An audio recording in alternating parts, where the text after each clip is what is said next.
let's bring in our nightcap. I always say this, but this time, I swear I mean it more than ever. Jason Johnson is here. It's a fantastic night. Politics and journalism professor at Morgan State University. He's also an MS Now political contributor. Former U.S. Attorney Joyce Vance, who spent 25 years as a federal prosecutor, and Justin Wolfers, who you have only seen remote from his home office. Here he is. I learned that he has legs, he has shoes, the whole thing. Professor of economics and public policy at the University of Michigan, and my dear friend and former colleague, Ben Collins, who is now the CEO of The Onion, who your job has gotten so much harder because real life's crazy, but you know I'm turning to you first. And I don't even know which story I want to hit first, but I think it's Marjorie Taylor Greene, because I have sat at similar tables to this many times with you talking about her. Is this a whole new MTG? Okay, so there's a serious and a non-serious. Let's go serious. The serious is anytime you compare continuing to be in Congress to being a battered wife, that's serious. I mean, that is serious. I mean, she said, if I were to stay in this place and continue to defend this man, I can't do that. That speaks to how difficult her decision-making was, and the fact that Marjorie Taylor Greene has said all sorts of provocative, incendiary things for years and years in office and didn't start getting death threats until she was on the opposite side of Donald Trump. So that's kind of amazing to me.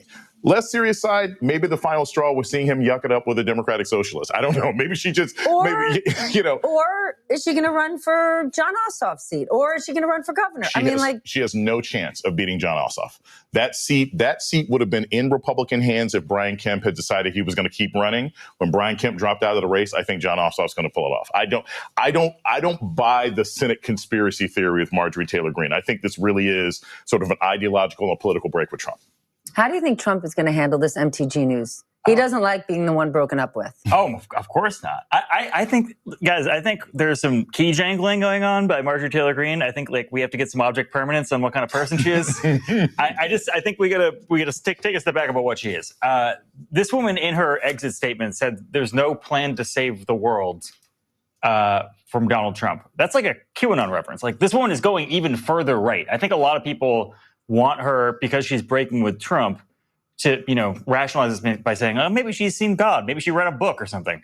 Guys, no, that's not what's happening here. She's going even further right. She's trying to find a lane. Also, you guys, this president is a lame duck. She was the first out of the gate here. She's just trying to find a lane to get the MAGA movement all riled up behind her instead. As someone who has spent lots and lots of times in 8chan, you know who and what traffic's there, and you think she's headed in that direction. Oh my God, yeah. I mean, like what she was saying was exactly what you would want to hear if you were with Donald Trump until you started to believe that maybe he might be in the Epstein files, and that's what she sounds like. Joyce, you are familiar with Marjorie Taylor Greene's part of the country. How do you think people in her district who elected her might feel tonight?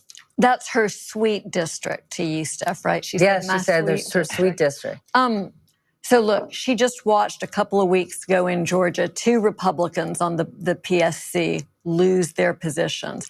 There is just some unprecedented maneuvering going on in Georgia. And the timing, maybe I'm the jaded cynic in the room, but I'll play that part, right? This is the time you would resign from Congress if you were thinking about running for governor. She's very good at retail politics. She's very good at getting lots of low-dollar contributions, and she's young. She's not someone who's going anyplace. What's your take here? You guys are all so cynical. She's so cool. For the first time ever, she sounded like a real human being, and she thought it was time to stand up for something. At least that's what the words she said were. And honestly, I'm a simple boy from the Midwest. I don't know other than to believe. You sound it. And also her letter is actually very serious. It says, what am I going to do? I'm going to spend millions of dollars on a re-election fight to be a MAGA Republican whose next job is to defend the president from impeachment. Like, honestly, who wants that job? I would have done it if I was her. Let's talk about the visit to the White House today. Yeah. Okay? Republican strategists have been spending all of their time saying, well, we're not going to talk about affordability. The border hasn't worked out how we wanted it to. Obviously, the Epstein files. But Mamdani, we are going to make Mamdani the face of the Democratic Party. 24 hours ago, the press secretary said, we are having a communist mayor come to the White House tomorrow. What are those Republican strategists doing tonight? They are memes. They are throwing paper. They are confused, because here's the thing. Everybody who lives here, even people who didn't vote for him, know that Mamdani is like a reasonably charming, charismatic person. But what they did not expect is this buddy cop movie that he managed to pull off with the president of the United States. And I think if you're a Republican and you were thinking, here's our new AOC, here's our new Nancy Pelosi, and he's Muslim, you've got to throw that plan out. Because what he looked like is your cool neighbor. What he looked like is somebody, Donald Trump. I mean, I don't have to repeat all the jokes on the internet, but the way Donald Trump looked at him it made me uncomfortable. It's like, oh my gosh, like he wanted to hug him. And one part of it is the president, for all of my absolute legitimate criticism of him, he is a heat seeker. He sure is. He knows charm and he knows power. And he's like, okay, Donald Trump has never been a say it to my face kind of person. But when he is around charm and power, he defers. And that's what we saw. And every Republican consultant who thought it was going to be easy to knock Mamdani down, they got to redo their strategy. You had two men in that room who both know media. Yeah, it's true. Today was the day I learned. There's a great video on the internet. They asked this guy, a Best Buy employee, the difference between the juice and the sauce. Do you know what I'm talking about? Okay. I do not. The juice, it's in your fridge and it goes bad eventually, but you might have the juice for a minute. You might have some juice. The sauce doesn't go bad. The sauce remains there. Yes. This is the day I realized that Zoran had the sauce. Yes. Oh Right? my goodness. Because he went in there and he hypnotized the guy. I don't know how else to put this. Yes. He went in there and Donald Trump was talking like Mao by the time he left. It was very, very funny. Look, I don't know what else to say. It was a great day on the internet to see all of this, and I don't know what's going on.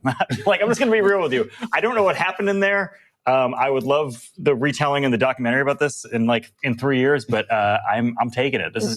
You guys take the dub. It's a good day. Okay, but let's get practical for a moment, because the thing that brought both of these men into power, right, is connecting with the American people about affordability. That's exactly right. And it's truly what elected both of them. And Donald Trump said tonight, we talked about prices. I want to share this.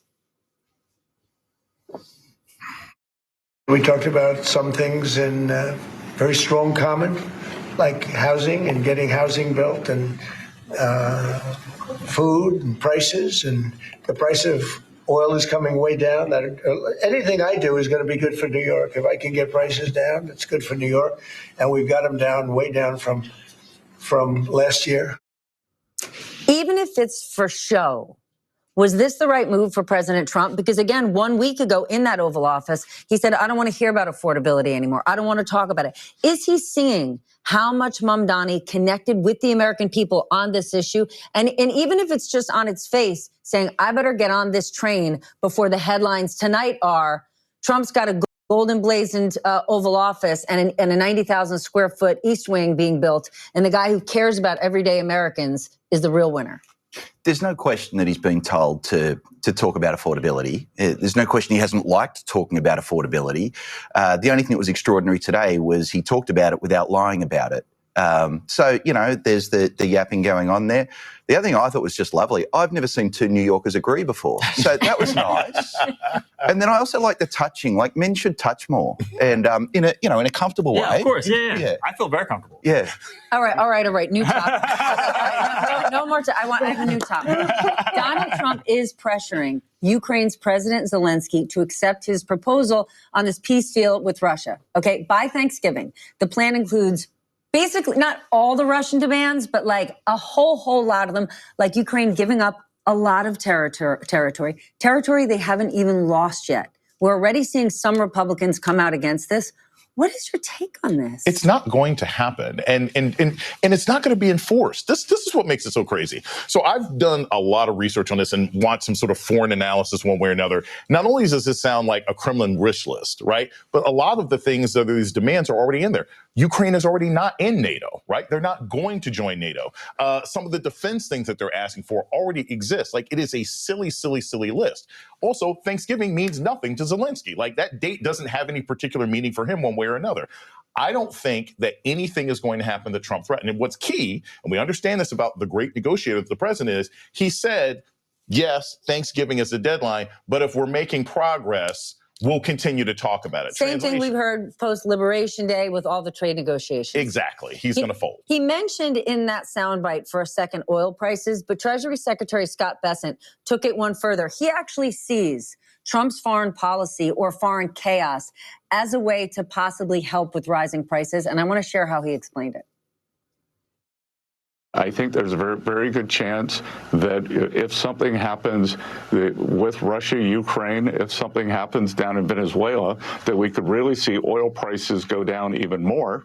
And oil and gasoline prices are down substantially under President Trump. And that is really the key to affordability, is lower energy. So energy goes into food prices. So global instability is a new game plan to ensure financial stability and lower prices here? I have been... You're an economics professor. Have you ever taught a class in this realm? Yeah, so there's a funny thing. History tells us something about this. If you bomb oil-producing nations, it generally doesn't lead to cheaper oil. Never has in the past. All of our big oil price fluctuations have been due to that sort of a nonsense. But yeah, you're right. There's a deeper moral issue and a moral rot here. He needs to talk about affordability. He needs to get prices down at Walmart. So what are we going to do? We're going to drop bombs over near Venezuela. The reasoning here is absurd, and my only hope is that no one believes it.